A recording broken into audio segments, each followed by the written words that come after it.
ஸ்ரீ சௌடாம்பிகை ஜோதிடம் நேயர்கள் அனைவருக்கும் ஜோதிடர் ஜெய தமிழ் செல்வனின் அன்பு வணக்கங்கள்.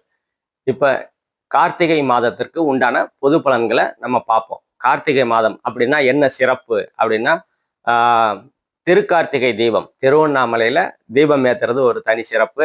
அதே மாதிரி ஐயப்ப பக்தர்கள் இந்த மாதம் தான் ஐயப்பனை தரிசிக்க போக வேண்டியது, அதுவும் ஒரு தனி சிறப்பு.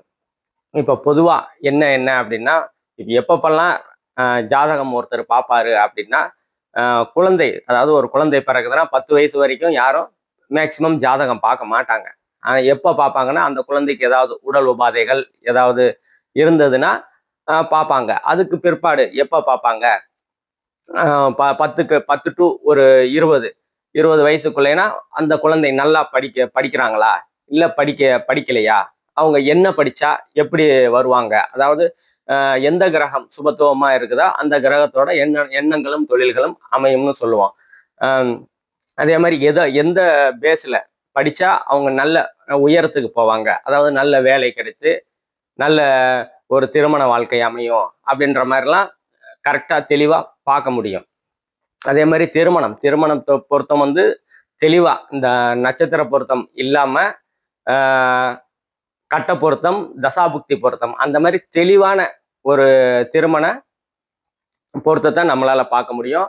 அதே மாதிரி ஒருத்தர் அரசு வேலையா இல்ல தொழிலா அப்படின்ற ஒரு இதுவும் இருக்குது. அதே மாதிரி தொழில முன்னேறுவாரா இல்ல வேலை செஞ்சு முன்னேறுவாரா, எது அவருக்கு கரெக்டா இருக்கும், அந்த மாதிரி பாதையை சூஸ் பண்றதுக்கும் ஜோதிடம் பார்க்கறது ஒரு நல்ல விஷயமா இருக்கும். அதே மாதிரி ஒருத்தருக்கு அரசு துறையில வேலை செய்வாரா, அரசு துறையா இல்ல தனியார் துறையா, எதுல அவருக்கு பொருளாதாரம் ஈட்ட முடியும், பணம் வரக்கூடிய வழிகள் என்ன, அதே மாதிரி அரசு துறையா இல்ல மத்திய அரசு துறையா, இதெல்லாம் வந்து நம்ம தெளிவா வந்து தசாபுக்தி பலன்களோட தசாபுக்தி அமைப்புகளை ஜனன ஜாதக கொடுத்தீங்கன்னா, ஜனன ஜாதக அடிப்படையில தான் தசாபுக்தி அடிப்படையில தெளிவா கணிச்சு வந்து சொல்லலாம். நம்ம சேனலை சப்ஸ்கிரைப் பண்ணுங்க, லைக் பண்ணுங்க, ஷேர் பண்ணுங்க. இப்ப நம்ம எல்லா ராசிக்கும் உண்டான பொது பலன்களை பார்ப்போம். தனுசு ராசி நேயர்கள் அனைவருக்கும் ஜோதிடர் ஜெய தமிழ் செல்வனின் அன்பு வணக்கங்கள். தனுசு ராசிக்கு இப்ப குரு பகவான் வந்து முதல் 13 நாள் 8ஆம் இடத்துல இருப்பாரு. உங்க ராசிநாதன் 8ஆம் இடத்துல ராசிநாதன் இருக்கிற போது பயணங்களால் உங்களுக்கு அனுகூலங்கள், ஆதாயங்கள் நல்லபடியா இருக்கும். ரொம்ப நாளா வேலை கிடைக்கல அப்படின்னா கண்டிப்பா இந்த காலகட்டத்துல தொலை தூரமா ஒரு 500-600 கிலோமீட்டர் தள்ளி வேலை கிடைக்கக்கூடிய ஒரு அற்புதமான சூழல்கள் இருக்கும். அதே மாதிரி 12ஆம் ஏற்றுமதி இறக்குமதி, 12ஆம் இடம் வந்து ஏற்றுமதி இறக்குமதின்னு சொல்லுவோம். அயன சயன போகஸ்தானம்னு சொல்லுவோம். வெளிநாட்டு பயணங்களால் அனுகூலங்கள், ஆதாயங்கள், வெளிநாட்டுல வேலை கிடைக்கக்கூடிய அமைப்புகள். ரொம்ப நாளா வந்து வெளிநாட்டுக்கு போகணும், வெளிநாட்டுக்கு போய் சம்பாதிச்சுட்டு வரலாம் அப்படின்னு நினைச்சுக்கிற இளைஞர்கள்லாம் இந்த காலகட்டத்துல கண்டிப்பா வந்து வெளிநாடுகள் போயிட்டு வரக்கூடிய, போய் நல்லா சம்பாதிக்கக்கூடிய ஒரு அற்புதமான தருணங்களை குரு பகவான் ஏற்படுத்தி கொடுப்பாரு. அதே மாதிரி தற்போது ஒரு 13 நாட்கள் வந்து குரு உங்க 2ஆம் இடத்தை பார்ப்பாரு. 2ஆம் இடத்தை பார்க்கும்போது பொருளாதார முன்னேற்றம் அடையும். குடும்பத்தில இருந்து வந்த கருத்து வேறுபாடுகள் அதெல்லாம் சரியாகக்கூடிய ஒரு அற்புதமான தன்மைகளை கொடுப்பாரு. கொடுத்த வாக்கை வந்து காப்பாற்றக்கூடிய தன்மைகளையும் குரு கொடுப்பாரு. ஒரு இடத்துல பணம் வாங்கியிருக்கிறேன், எப்பா இந்த மாசம் கொடுத்துட்றேன் அப்படின்னு சொல்றோம், அதை கொடுக்க முடியல, ரொம்ப நாளா போய்கிட்டே இருக்குது. அந்த கொடுத்த முடியாம போகுதுலயே அந்த கொடுத்த வாக்கை வந்து காப்பாற்றக்கூடிய தன்மைகளை கொடுப்பாரு. அதே மாதிரி 4ஆம் இடம், உங்க ராசிக்கு 4ஆம் இடத்துல சனி பகவான் இருக்கிறாரு. தாய் மீது கொஞ்சம் மேற்கொண்டு கவனம் தேவை.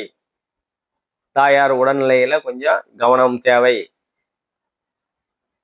தாய்க்கும் உங்களுக்கும் கருத்து வேறுபாடு இருக்கும், அதெல்லாம் கொஞ்சம் வந்து விட்டு கொடுத்து சரி பண்ணுங்க. ஏன்னா 4ஆம் இடம் வந்து தாய் ஸ்தானம், கல்வி ஸ்தானம். முக்கியமா மாணவர்களுக்கு கொஞ்சம் கல்வியில கொஞ்சம் தடைகள் இருக்கதான் செய்யும். தனுசு ராசிக்கு 4ஆம் இடத்துல சனி பகவான் இருக்கும்போது கொஞ்சம் தடைகள் இருக்கதான் செய்யும். இப்ப வந்து குரு பகவான் பார்த்துக்கிட்டு இருக்கிறாரு, அதனால ஒன்றும் பிரச்சனை இல்லை. இப்ப குரு அதிசாரமாகி சனி வந்து குருவோட பார்வையிலிருந்து விலகும் போது இன்னும் கொஞ்சம் தாக்குதல் கொஞ்சம் இதுவா இருக்கும். என்ன, கொஞ்சம் ஒரு 60-70 மார்க் எடுக்கிறவங்க ஒரு 60-65 மார்க், அந்த மாதிரி அமைப்புகள்லாம் வந்து குரு அதிசாரம் பெறும்போது சனி அவர் பார்வையிலிருந்து விலகும் போது சனி அந்த பலன்கள்லாம் கொடுப்பாரு. அதே மாதிரி உங்க ராசிக்கு 7ஆம் இடத்துக்கு குரு பகவான் போகும்போது 13 நாட்கள் கழித்து போகும்போது கணவன் மனைவிக்கிடையே இருந்து வந்த பிரச்சனைகள், கருத்து வேறுபாடுகள்லாம் சரி செய்யப்படும். அதே மாதிரி நண்பர்கள் மூலியமா, நண்பர்கள்னால நீங்க அவரை புரிஞ்சிக்கல, அவர் உங்களை புரிஞ்சிக்கல, 2 பேரும் சேர்ந்து பிசினஸ் பண்ணீங்க, 2 பேருக்குமே குளறுபடி மனஸ்தாபங்கள் இருக்கும். அந்த மனஸ்தாபங்கள்லாம் இந்த குரு பின் அதிசாரமாகும் போது சரியாகக்கூடிய ஒரு நல்ல தன்மைகள்லாம் உங்களுக்கு கண்டிப்பா கிடைக்கும்.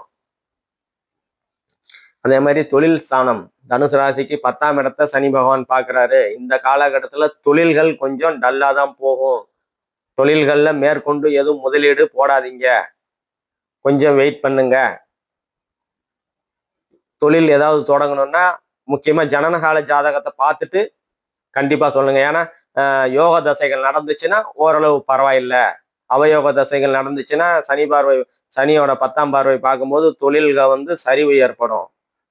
சரியா? அதனால ஜனனகால ஜாதகத்தை கொஞ்சம் ஒரு தடவை செக் பண்ணிட்டு இந்த காலகட்டத்தில் ஏதாவது தொழில் தொடங்குறதோ, தொழில்ல அதிக முதலீடு போடுறதோ அதெல்லாம் நீங்க வச்சுக்கிட்டா உங்களுக்கு நன்மையை கொடுக்கும். இப்ப நம்ம சொன்னது எல்லாமே பொது பலன்கள் தான். துல்லியமான பலன்கள் வேணும் அப்படின்னா நம்ம நம்பருக்கு கான்டாக்ட் பண்ணுங்க. அதுல ஜனனகால ஜாதகத்துல வச்சுதான் உங்க தசாபுத்திகளை கணிச்சு உங்களுக்கு என்ன நடக்கும், நீங்க அதான் யோக தசைகள் நடக்குதா, அவயோக தசைகள் நடக்குதா, உங்களுக்கு சரிவுகளை சந்திக்க போறீங்களா இல்ல உயர்வுகளை சந்திக்க போறீங்களா, அதை துல்லியமா சொல்லலாம். நன்றி, வணக்கம்.